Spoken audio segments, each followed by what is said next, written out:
Thank you. I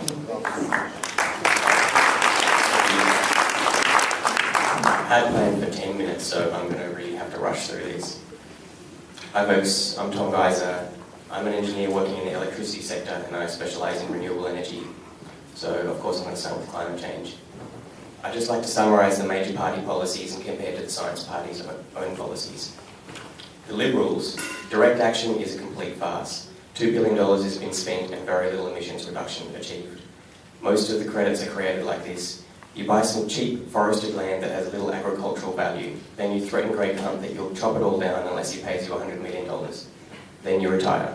The Libs also have an inadequate renewable energy target at only 20%.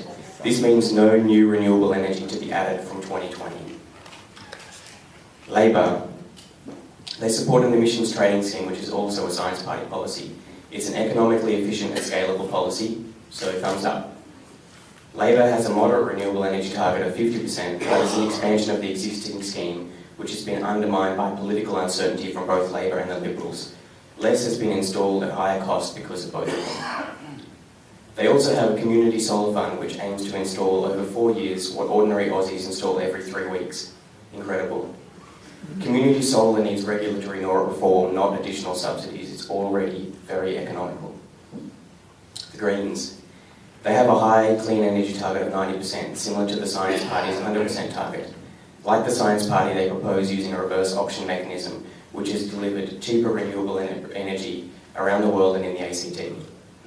The ACT reverse auctions delivered Australia's cheapest wind projects.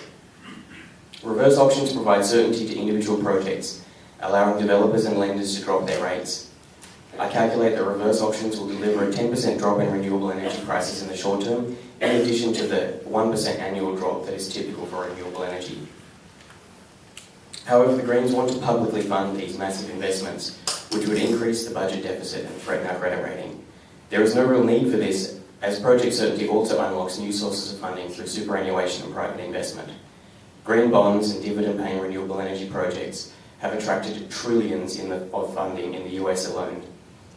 The Greens also plan an arbitrary phase-out of coal-fired power plants that will lead to chaos in the electricity market. There are several economically efficient alternatives that will lead to a smoother transition away from coal. Housing. Australia's expensive housing is degrading our productivity and our economic competitiveness. It is also increasing wealth inequality. Just for an example, 20 years ago, young people had to pay 40% of their income to tax, rent, super and HECS, the inescapables. In 2013, it was 60%.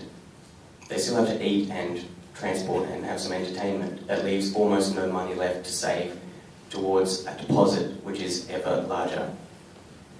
The Science Party proposes removal of the capital gains tax discount and to bring back indexation.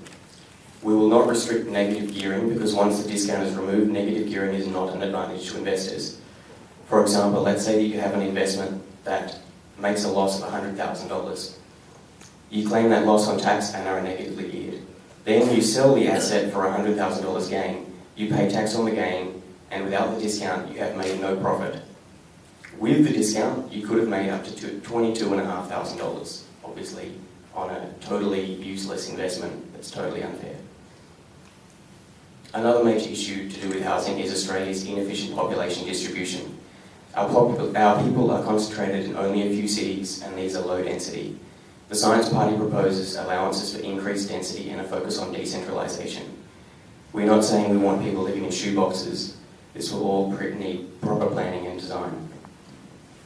We also have a policy for a charter city to be built between Sydney and Melbourne.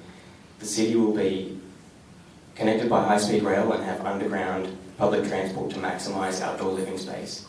The city will be established as a university city specialising in science and technological innovation. In general, regional development assists with the lowering of cost of living and driving economic development. The key to delivering this is improved infrastructure and services in these areas.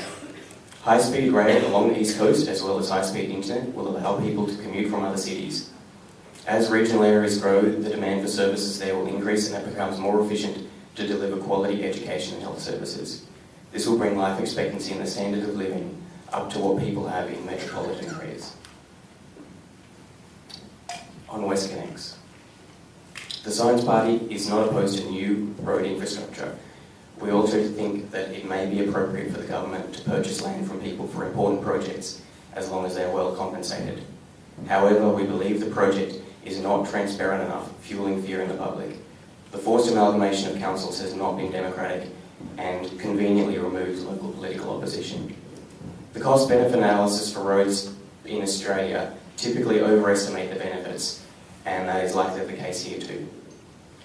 If you would like to know more about the Science Party, please see our website, scienceparty.org.au. Please tell your friends about us. Thank you.